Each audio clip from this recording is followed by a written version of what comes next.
Okay, so we defined something called locality sensitive hashing, but a priori we don't even know if an LSH family exists or not. So now we will actually prove its existence for the case when the metric space where the point set is given by the corners of a d-dimensional hypercube and the distance function is given by the L1 metric, or for the hypercube like this L1 metric is equivalent to the Hamming distance. Yeah, so as you said, so the points that we want to store in the hash family or in a hash function is called the universe, and this universe is given by the corners of the d-dimensional unit hypercube, as we mentioned here.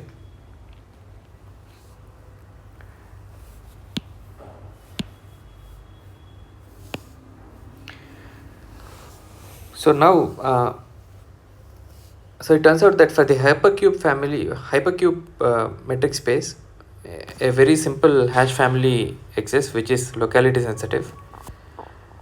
So define a hash function fi of p. Let's say p is a corner of the hypercube.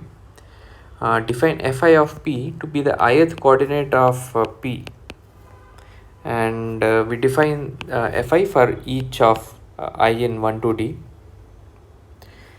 Now we claim that this calligraphic f, the hash family, which contains f1, f2 and so on fd, is a smaller comma capital R comma alpha comma beta sensitive, where we will come up with like what alpha and beta will be. Okay, so how do we show this?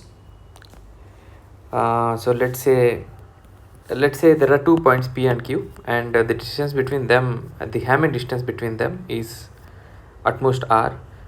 Recall that Hamming distance means the number of points at which the number of coordinates at which the points P and Q differ. Okay, so suppose this is the case, then what's the probability? So we choose some fi uniformly randomly from this hash family f. Okay, so what's the probability that fi of p is equal to fi of q? So the probability of this is going to be at least 1 minus r by t, right? Because so they differ at most r coordinates, so they are same at least d minus r coordinates. So the probability that their the hash functions match at their value is given by d minus r by d, which is 1 minus r by d.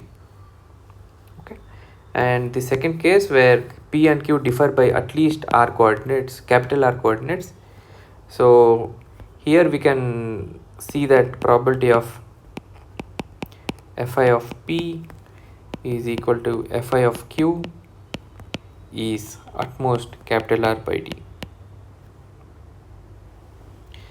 right? So why is that? That is because they differ at least capital R coordinates. So at most d minus capital R coordinates, they are same, so their hash values match with probability at most 1 minus capital R by d.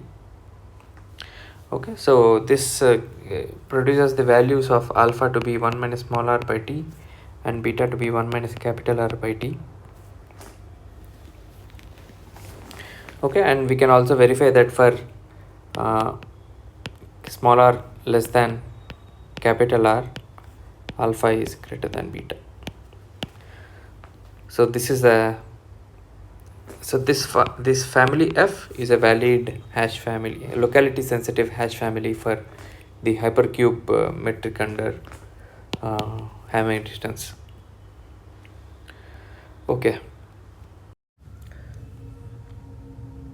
Okay, so now assuming that an LSH family exists for the metric space under consideration, we want to come up with a fairly simple algorithm for approximate proximity query problem. So the immediate idea that comes to our mind is as follows. So for this, like, let's assume, like, we'll assume that there exists an LSH family F, an LSH family F such that, which is small r comma 1 plus epsilon r comma alpha comma beta LSH. Okay, and again recall that R is the input given to the APQ problem. Okay, so how do we pre-process this? So again recall the point set is P. The pre-processing step that would immediately come to our mind is the following. For every small p in capital P, we define, or like we compute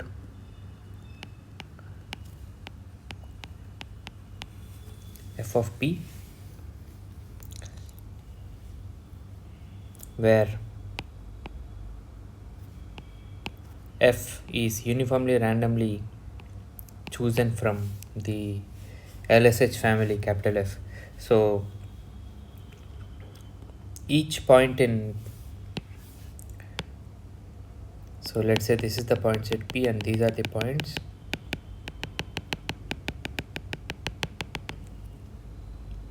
This is the point set P. So each point goes to some bucket. This is f of P. And yeah, let's say this is like, this bucket has like very few, this bucket has like a lot of entries. Okay, so there will be like some number of buckets that we don't know. Okay, now whenever, like, if a new point P or like when we are like iterating through all the points in capital P, we compute the hash value of the small p and we match it to the appropriate bucket.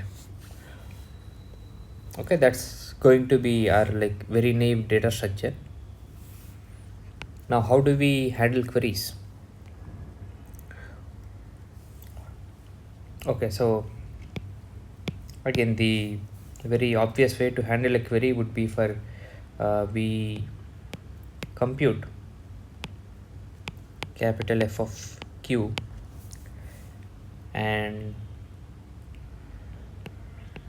we search through the list slash or the bucket corresponding to F of Q.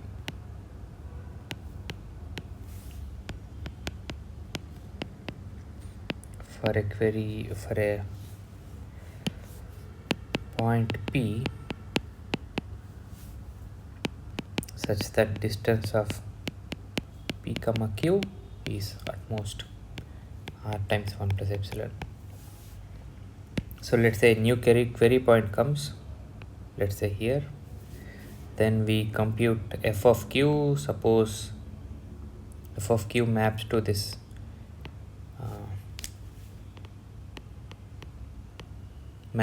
last bucket, and we search through each of these points here and we look for the first point for which this condition, first point P for which this condition is satisfied. Okay, and if we are able to find such a point, then we return that point and that will be our answer to the APQ query or the APQ problem. Otherwise if we can't find any such point in the entire list, then we just say that yeah, so if such point P exists,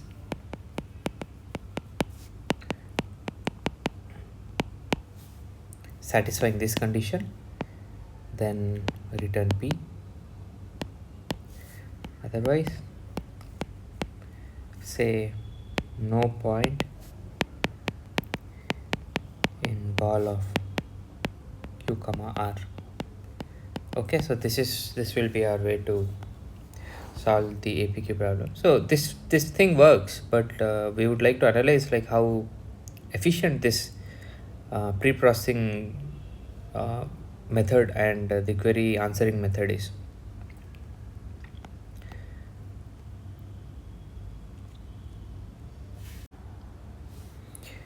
We want to calculate the expected time to answer query Q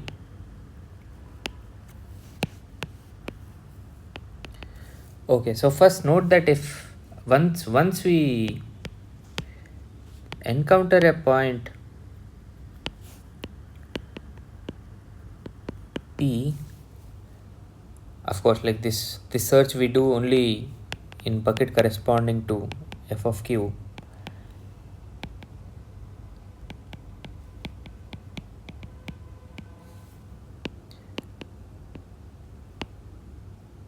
A point P, sorry, such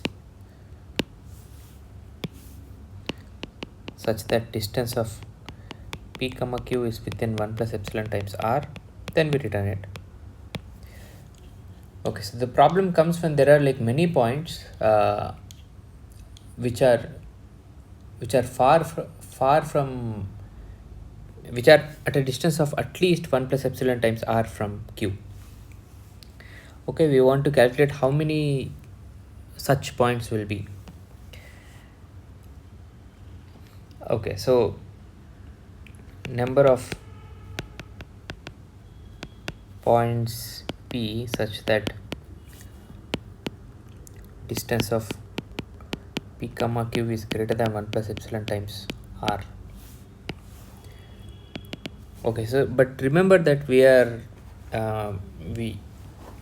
hashing using a function from LSH. So if the probability that P comma Q match to same bucket, that is f of P equal to f of Q, is at most beta. Okay, but for all we know, beta is a constant.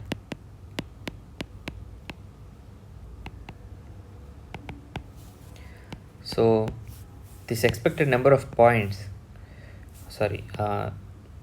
this expected number of points such that distance of P comma Q is greater than 1 plus epsilon times R. So that number we can only bound it as beta times n. Okay, but this is an upper bound, sure, but in the worst case this can be constant times n, which is not very desirable because so in other words, the query time is being linear in n, but we already saw that we could have done this query answering in linear time even without using any pre-processing. So in this sense, this naive APQ algorithm itself is not a very good algorithm. We need. Okay, so before we go into constructing the improved algorithm and the final algorithm, we first note a few points about the naive APQ algorithm. So the first thing is that if there is a point P such that distance of between P comma Q is at most 1 plus epsilon times R, then we have a probability of at least alpha. And for most of the metric spaces that we will consider, alpha is generally a constant. So we have a constant probability of answering the query correctly. Okay, so this is basically the success probability. And in the previous slide we also told that number of p such that distance of p comma q is greater than 1 plus epsilon times r. So this number is equal to or like in the worst case it's equal to beta times n, which is linear. Okay, so now so we have two tasks at hand. So we want to, generally we want to, so this is a randomized algorithm, and ideally we would like to have a high probability guarantee. And as we mentioned earlier, like this query time is linear, so we want to get this down also as well. Okay, so first let's see how to do this. So recall that f is sampled from the LSH family capital F, where f is the hash function with respect to which we compute the hash values. So now instead of like just picking one function f, we can pick k functions f1, f2, and so on fk, all independently and uniformly randomly sampled from calligraphic f. So then, and now we say that, so let's call this this will create a compound hash function which we can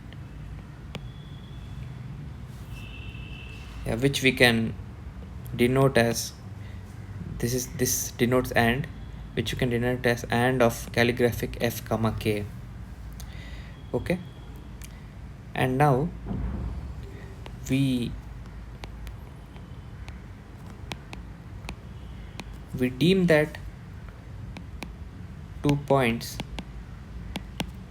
p and q collide, which means their hash values are equal if and only if f1 of p is equal to f1 of q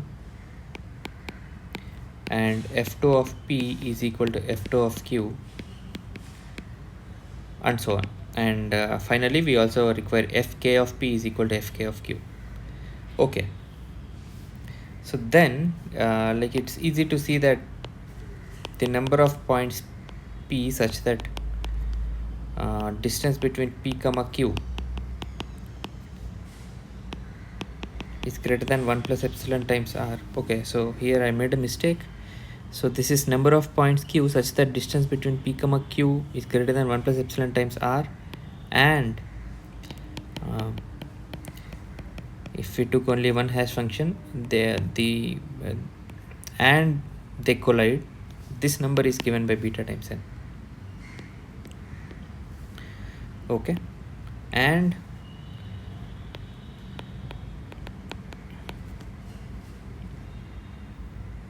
of p is equal to and f comma k of q. So this number, this can be seen to be beta power k times n. So choosing k appropriately, let's say k to be some logarithmic in n, we can get this number to be very like sublinear in n. Okay, but there is a downside to this, in the sense that, okay, so that's when we deem that like p and q collide, and the condition is given by the condition that like all of f1, f2, and so on fk should collide. But this also decreases our success probability. So suppose there is a point p such that distance between p and q is at most 1 plus epsilon times r, then we ideally want them to collide, but it's easy to see that f1 of p equal to f2 of f1 of q, and f2 of p is equal to f2 of q, and so on. So this happens with probability given by alpha par k. Okay, so in the quest of uh, in the quest of decreasing this query time to something sublinear in n, we are also decreasing our success probability, which is not a very desirable thing. All right. So now let's consider the other goal first, that of like boosting our success probability alpha. Okay, so here we took uh, here we deemed 2 points p and q to collide if and only if f1 of p is equal to f1 of q and f2 of p is equal to f2 of q and so on. But to, let's say, suppose we want to boost this probability alpha, and again f2 of f1 f2 and so on fk is uniformly randomly sampled from the LSH family F. Now we can have a different definition of when 2 points collide. We deem that 2 points P and Q collide if and only if f1 of P is equal to f2 of f1 of Q, or f2 of P equal to f2 of Q, and so on. Okay, so then success probability would be so let's say in the case is that P and Q, the distance between them is at most 1 plus epsilon times r, then probability that, okay, so here in this case, since we are taking r's as our collision criterion, we call this hash function omega r of omega r of f comma, let's say we take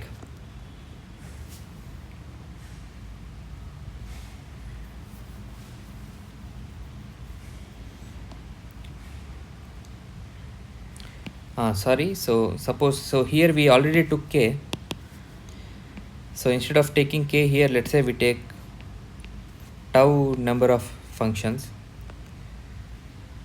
then r of f comma tau of p is equal to r of f comma tau of q. So this probability will be, so what's the probability that none of these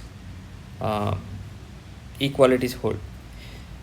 So it's the probability given by all of this hold with inequality, for which the probability is at most 1 minus alpha, and they all hold with probability 1 minus alpha whole part tau, and the negation of that happens with probability 1 minus alpha whole part tau.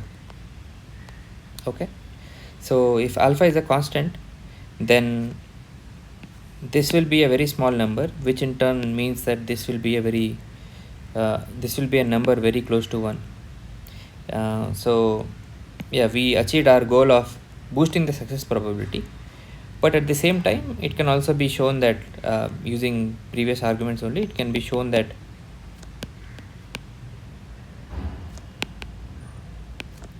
the number of p such that r of f comma tau of p equal to r of f comma tau of q, but distance of p comma q is at least 1 plus epsilon times r. So this number can be bounded by 1 minus beta times tau, and we don't have any so this upper bound, like we can only upper bound it as, so since beta is a constant, 1 minus beta whole part tau would be very close to 1, very close to 0, sorry. So this entire thing will be very close to 1, so this entire thing would be very close to n. So this is actually worse than beta times n, because this entire thing is actually, so this will be something like 1 minus small of 1 whole power n, if we choose tau to be something like logarithmic in n. Okay, so it turns out that the criterion of just taking ands is not working because the success probability is becoming very low, or the criterion of taking ors is also not working because the number of bad collisions is turning out to be very high, linear, extremely close to n. Okay, so what do we do in this case? So both don't seem to be working, but what we will show is a combination of and or will work very well for us.